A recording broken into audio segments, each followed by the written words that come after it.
Guys, the Diamondbacks have done it again. Diamondbacks have just signed Corbin Burnes to a 6-year, $210 million contract. And the purpose of today's video is that we're going to talk about Corbin Burnes now on the Diamondbacks, talk about the contract, talk about what this means for the Diamondbacks, and look over the Diamondbacks now bringing in someone like Corbin Burnes and adding him to an already good roster. If you guys do love the content that you guys see, be sure to show your support down below. Subscribe, comment, share the video around with your friends. Check out vendettasportsmedia.com to stay up to date with all your favorite sports. Any and all support is always appreciated. Corbin Burnes on the Arizona Diamondbacks. Now, some things to keep in mind with this 6-year deal. There is an opt-out after 2 years, so Corbin Burnes can go right back out on the free agent market after the 2026 season. And also, teams like the Blue Jays and the Giants offered him reportedly more money than what the Diamondbacks were offering him. At first glance, you wouldn't think the Diamondbacks would really need to worry about starting pitching. Like, they have great pitchers like Zach Gallen, who's the ace of the staff over there, Merrill Kelly, who was big for them in the World Series and the postseason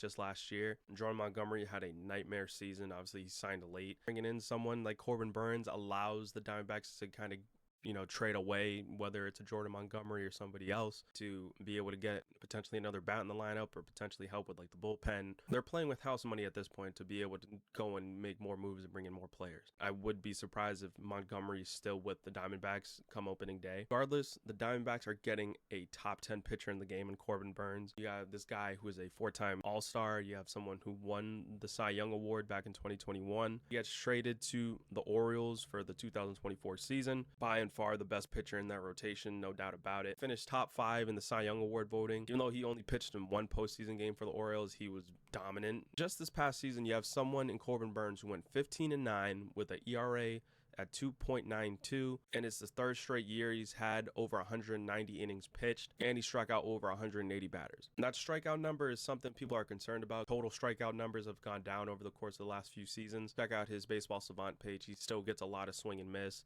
He avoids hard hits. But to me, if the strikeout numbers are the biggest cause for concern about him, I think that's not necessarily a good problem to have, but I think you can be worrying about worse things when it comes to a starting pitcher, especially if you're giving him over $200 million.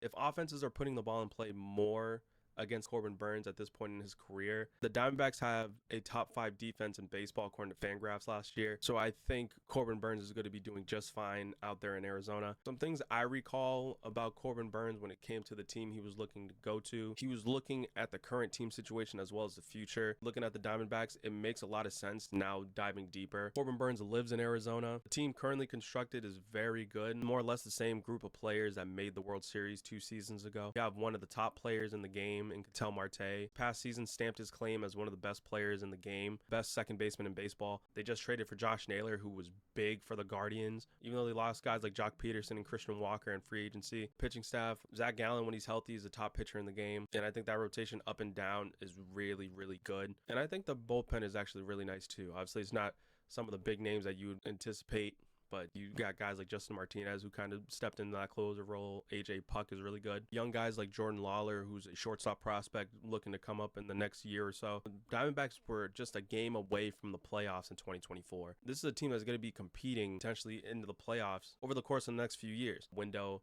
for competing is getting wider and wider for them. And I think the Diamondbacks are a team on the rise. Corbin Burnes is kind of reinforcing that fact that the Diamondbacks are here to compete now, especially in that NL West, seeing the Dodgers and they're seeing the Padres. But the more I see it, the more I like this move for the Diamondbacks. It's not something they are unfamiliar with, sending out big money for a pitcher. Varying success. They brought in Zach Greinke, who was really good for them. Made a couple of All-Star games, and he was competing for Cy Young Awards. And then there's the other end of the spectrum with Madison Bumgarner. He signed for $85 million, and it was more or less a train wreck. My prediction is I think Corbin Burnes is going to be the best signing out of those three. I think the Diamondbacks are going to be poised for a really good 2025 if guys can stay healthy, because that was the big problem for them.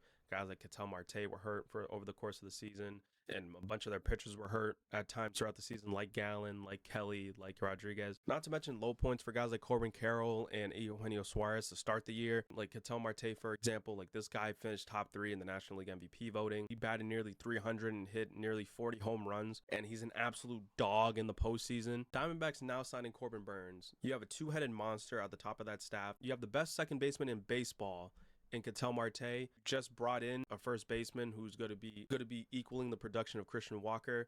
mainly on the offensive end, and Josh Naylor, who can give you 30+ home runs as he's shown last year. You have another superstar in the making in Corbin Carroll. You have other impact bats like Lourdes Gurriel Jr. and Eugenio Suarez, who are absolute monsters when they get hot. Bringing in Corbin Burnes is just seemingly the icing on the cake for what the Diamondbacks are trying to do, and they're trying to win now. And obviously, a lot of people may scoff at that idea because, you know, the Dodgers are a thing, and you got other teams fighting for position, but that's the beautiful thing about baseball. Crazy shit happens. But I would love to hear your thoughts and opinions about the Diamondbacks, about Corbin Burnes going to Arizona for potentially the next 6 years. Even if it's for the next 2 years, I still think that these next 2 years are going to be very, very important to the Diamondbacks as an organization. How do you feel about any other offseason stuff that's going on? How do you feel about just the offseason in general at the moment? I feel like a lot of crazy stuff has been happening over the last few weeks, but I love it. It gives me more things to talk about and just keeps the baseball season alive in spirit. Please show your support down below by subscribing, leaving a comment, sharing the video around. Check us out on VendettaSportsMedia.com to stay up to date with all your favorite sports. With all that being said, guys, that's going to do it for me. 2024 is almost over. You guys want to be here for 2025. Take care of yourselves. I'm out. Peace.